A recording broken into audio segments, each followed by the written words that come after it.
कल शाम को लगभग 8 बजे के करीब हमारा जाट कॉलेज के जिम्नेजियम हॉल में एक इंसिडेंट हुआ है जिसमें 5 व्यक्तियों की अभी तक मृत्यु हो चुकी है और 2 व्यक्ति जिनके ट्रीटमेंट चल रहा है पीजीआई रोहतक में और एक व्यक्ति रेफ़र हो चुका है मेडिसिटी गुड़गांव में।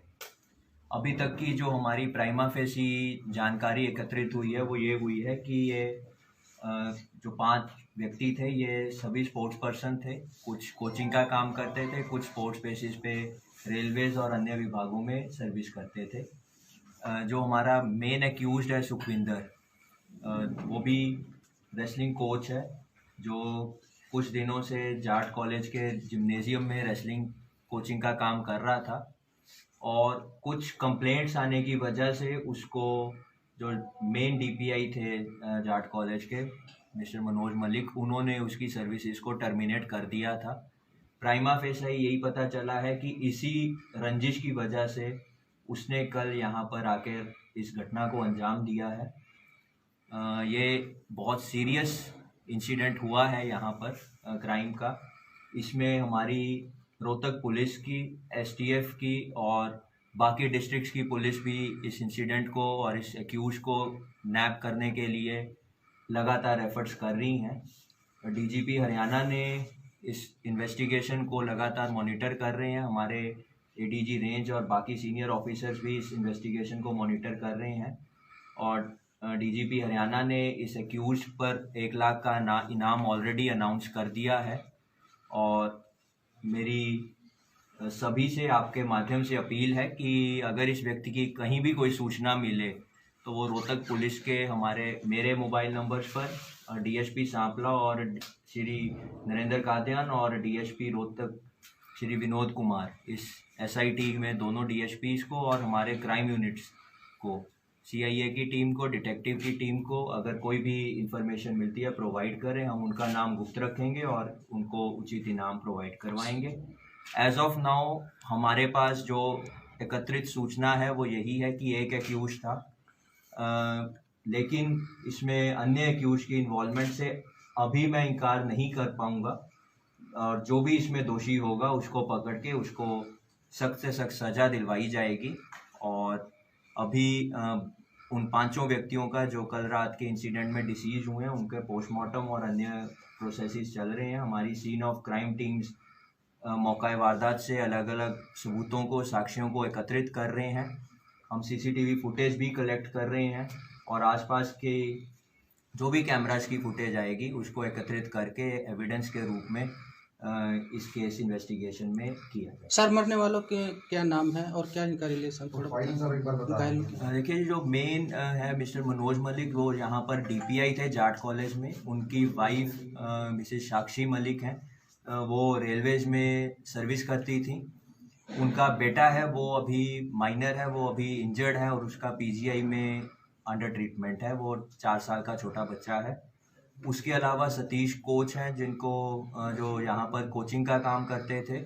उसके अलावा हमारे जो एक प्लेयर थी मथुरा की रहने वाली थी और वो यहाँ पर प्रैक्टिस करती थी।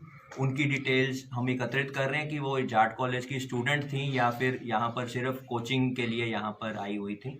तो ये अभी तक हमारी तफ्तीश में क्या निकल चुका है इसमें? जिस तरह से कल हमसे बात हुई है सुखविंदर की सुबह 7 बजे जी, तो सुखविंदर ने जिस तरह से कहा कि जो हिस्सेदारी को लेके उनका कुछ मुटाव था मनोज मलिक के साथ, क्योंकि ये था तो जाट कॉलेज का अखाड़ा, लेकिन इसमें प्राइवेट बच्चे भी प्रैक्टिस करते थे जिनसे फीस ली जाती थी। देखिए, अभी क्योंकि मनोज मलिक ऑलरेडी एक्सपायर हो गए हैं और सुखविंदर हमारी कस्टडी में आया नहीं है, तो इस समय मोटिव या कोई कारण पक्की तौर पे कह पाना इस समय मैं उस पोजीशन में नहीं हूँ। वो इन्वेस्टिगेशन जांच का विषय है और जैसी कोई चीज सामने आएगी वो आपको जरूर बताएगा। सर, कोई आई विटनेस मिला है पुलिस को? कितने राउंड में आई विटनेस मिला है पुलिस को?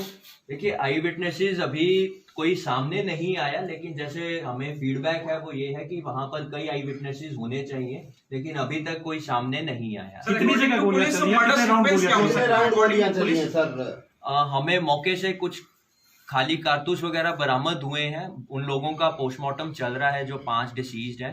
पोस्टमार्टम के बाद ही ये कहा जा पाएगा कि बुलेट इंजरीज उनके कितनी हुई हैं, और उससे पहले ये कह पाना कि कितनी गोलियां चली हैं वो मुनासिब नहीं है। क्या कोई सीसीटीवी फुटेज भी हाथ लगा है?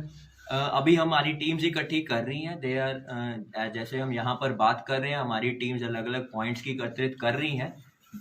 जो भी फुटेज आएगी वो जरूर। एफआईआर में कई और लोगों पर भी शक जताया है मृतक के भाई।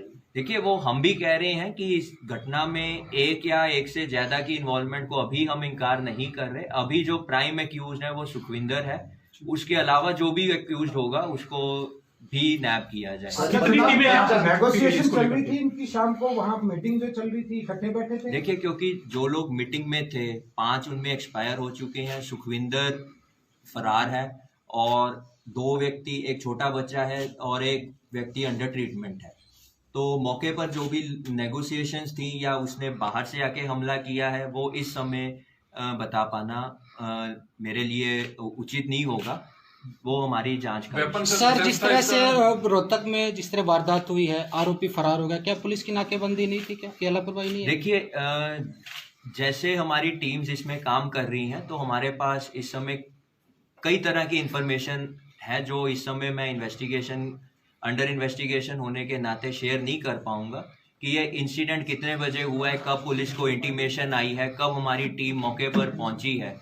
क्योंकि अगर हम हमारे कंट्रोल रूम्स के लॉग के हिसाब से चलें तो 8:10 पर हमें कॉल आई है और लगभग 8:30 बजे तक हमारी सभी टीम्स मौके पर और डिस्ट्रिक्ट सील कर दिया गया था। अब इंसिडेंट कब हुआ है वो मेन एक्यूज के नैब होने के बाद ही पता। कितनी टीमें गठित की गई हैं? एक गोली तो शायद एंट्री की उधर मारी गई है ना, एक को जो घायल है।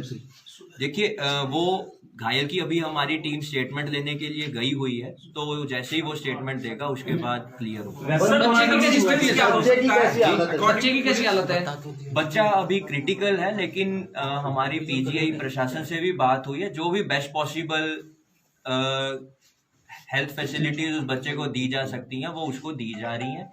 और मेरी ईश्वर से भी कामना है और अपनी पीजीआई की टीम पर भी हमें पूरा भरोसा है कि जो भी बेस्ट पॉसिबल बच्चे के लिए होगा वो किया जाए।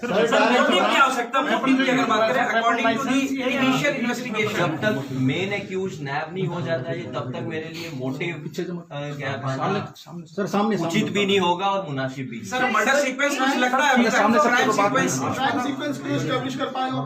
वो हमारी सीन ऑफ क्राइम टीम्स मौके पर है, जैसे ही वो होगी वो व्हील शेयर।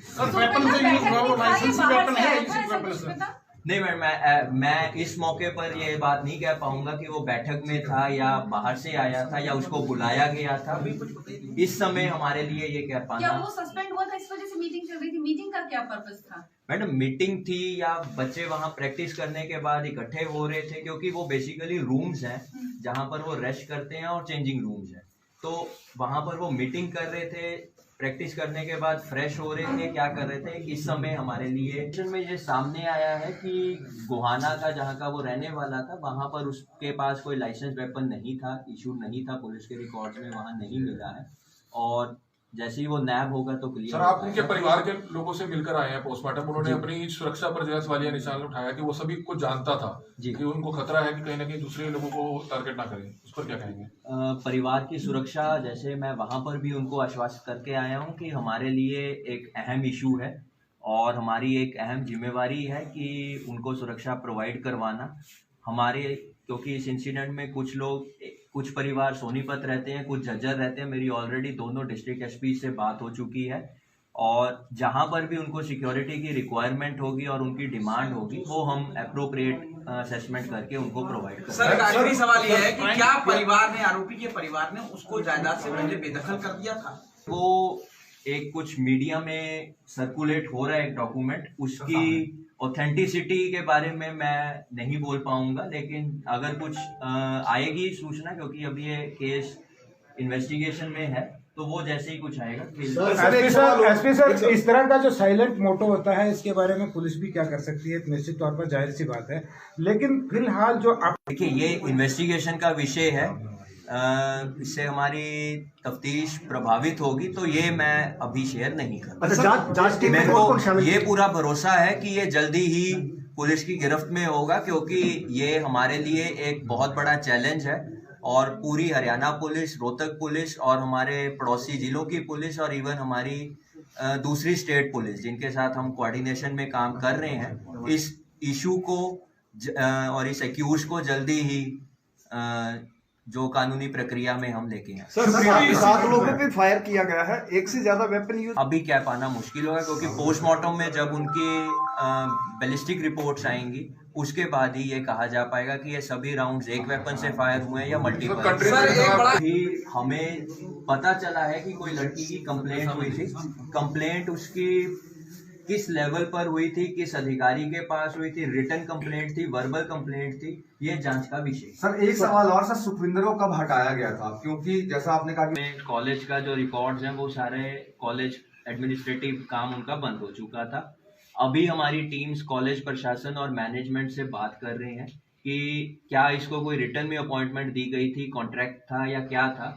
कॉन्ट्रैक्ट टर्मिनेट किया गया था, वो हम उनसे डॉक्यूमेंट्स इकट्ठे कर रहे हैं। इसको रिटर्न में कन्वे कर दिया गया था कि आप हटाए जा रहे हैं या वर्बली कम्युनिकेट किया गया था, वो हम सारी इन्फॉर्मेशन किस तरह की कंप्लेंट की गई थी? कॉन्ट्रैक्ट टर्मिनेट किस तरीके की कंप्लेंट थी? वो एज ऑफ नाउ हमें रिटर्न में हमारे पास कुछ नहीं है, तो मेरे लिए बोल पाना ठीक है सर, थैंक यू। है।